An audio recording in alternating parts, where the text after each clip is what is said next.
Okay, here we're working on a pretty standard RV hot water heater, and what's happening is that when it's burning, it's a real white flame, and of course it's running on propane, and if it continues to run that way, it'll probably soot up, and then you'll have all kinds of problems up here in your diverter, which will get soot and it'll be all over the place, and sooner or later it'll just be plugged up. So what we're going to do is, it's probably the burner's got, from sitting, it's got cobwebs or in the pilot and stuff. So let's take it apart real quick, see what we got.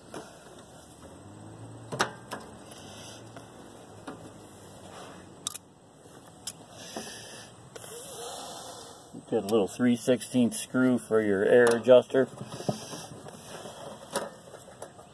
One little screw for your, hold your burner in. It's easier just to take the whole thing out. I know some people are a little nervous about doing it, but kind of what I do for, or done for a living. Undoing the pilot line, and you want to be real careful with the pilot line because it's aluminum and it will crack or break real easy, and you can kink it just as well. It's usually 7/16, and your thermocouple is usually 3/8. No different than a standard hot water heater, just that you can't see all this stuff usually because it's underneath your heater. It should be all ready to come out.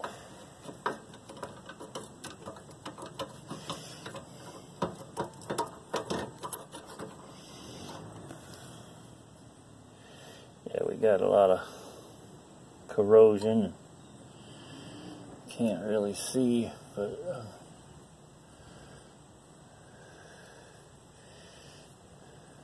but what I like to do is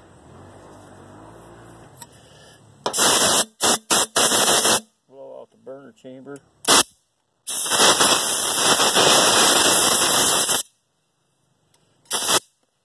Blow the burner assembly right out.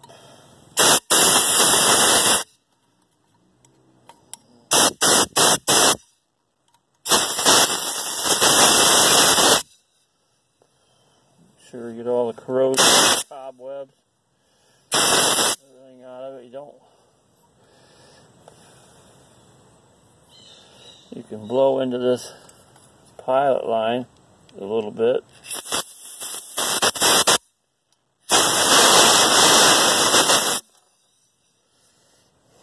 Okay. Not much more to it than that. Make sure your thermocouple's just about 1/4 of an inch to 3/8 above your pilot. And let's see, let's check this orifice. You want to check your orifice coming out of your burner. I usually just wire brush that. There could be a cobweb in there.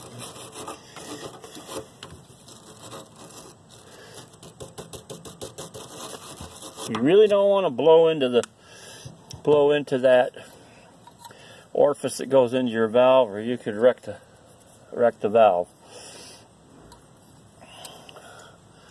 So let's put this back in. Should be able to shove that forward.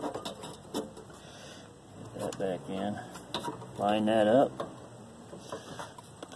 Put this in place like so. Let's put this screw in so we don't lose this.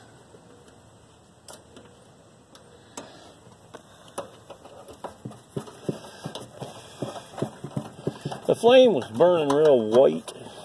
you don't want a white flame, you want kind of a blue flame.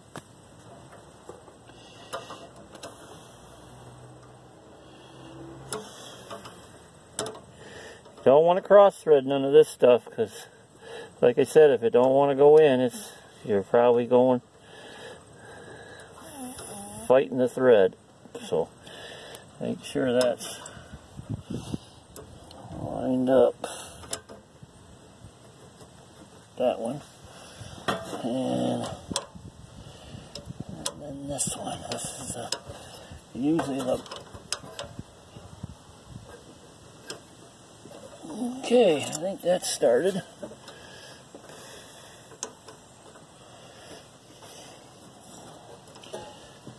Only the one I usually worry about.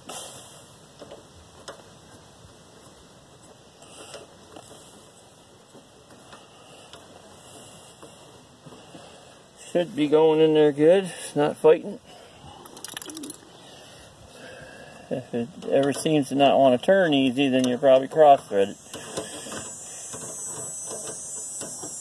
You don't want that.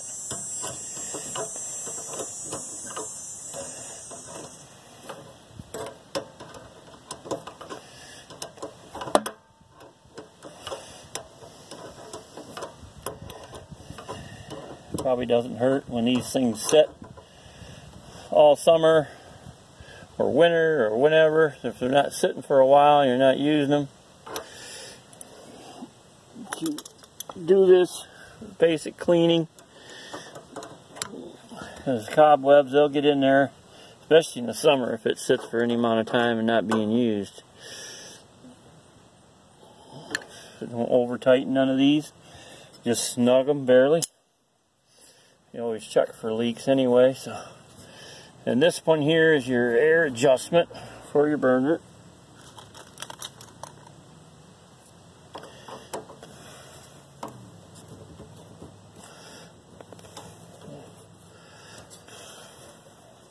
It's kind of in a bad spot, but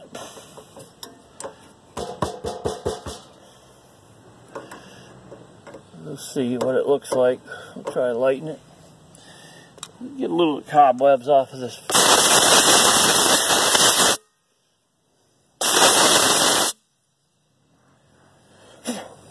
Good thing I had glasses on. Right in my eye. Alright, then you just turn it to pilot.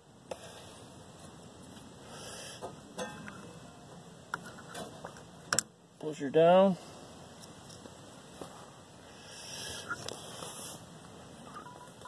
And I like to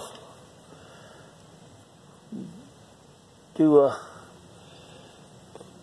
quick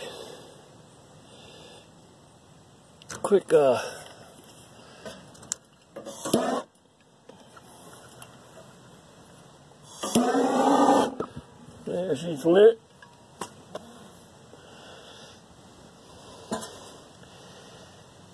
Easy 20-30 seconds should keep it lit, as long as your thermocouple isn't bad, and hopefully you'll never have a bad valve. It should be enough. Yep, she stayed lit.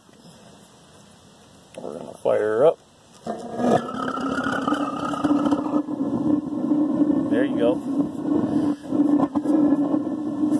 That's better than it was. It's still spitting and sputtering a little bit.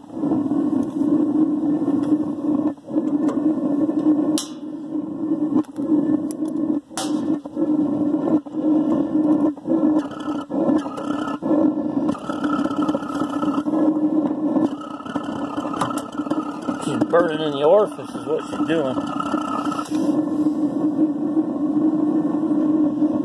There. That's the sound you should be hearing.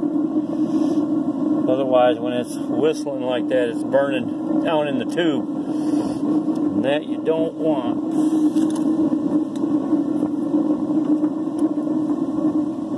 It's usually your air adjustment. See how that changed the tune of it right there. Too much air will not a good thing, because it'll whistle and roar, but if you don't get enough, it will soot just like it's dirty. So that sounds about right there. You got a good deep blue, dark greenish blue, and then it turns into blue flame.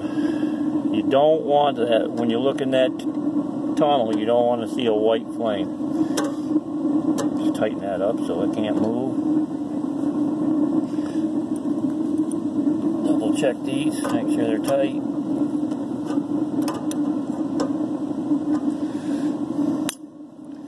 Especially that one, that's your gas. We'll check for leaks.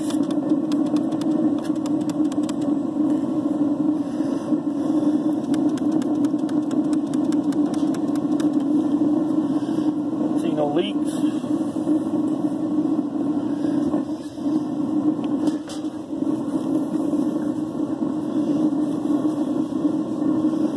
As you can see, how the noise changes when I cut the air off to the burner, and that's when you see that white flame, and that's what happens when it gets dirty or your orifice is plugged up. And then over time, if it burns like that long enough, it will just soot up in there, black soot, and it will plug everything up, and then you'll have big problems because you'll have to clean it out with a brush. It's a mess. So it's a good idea to always check your flame when you light it, and that should pretty much cover it. Usually you got all your lighting instructions right here how to do it, but that's pretty much, they're not going to tell you how to clean the burner or the orifice, and that's the easiest way to do it and the safest, as long as you make sure you check for leaks when you're done.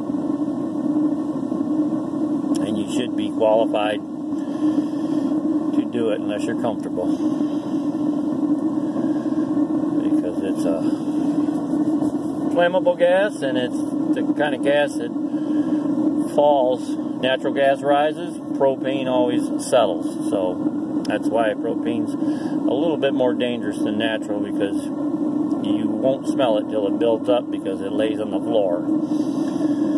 But it seems to be burning pretty good. And always make sure you got water in your hot water heater before you do this process, because you'll burn up your hot water heater if there's no water in it. So I've had this plug out earlier, and I noticed the bypass valves were shut off inside, so I opened them to make sure the tank would fill up. So that's it. Should be good to go. She's looking real good. That's about what your flame should look like. That's a good flame there. And like I said, them pilots will plug up, and you have a hard time probably even lighting the pilot. So if you do all this before you try to light it, probably the best way to go. Might save you a little money calling a professional out. But that's what we got today. And that's my video, and like and subscribe, and I'll come up with some more of this stuff to hopefully it'll save you some calls, or some expense anyway. Alright, have a good day, and don't forget to like and subscribe. Have a great day.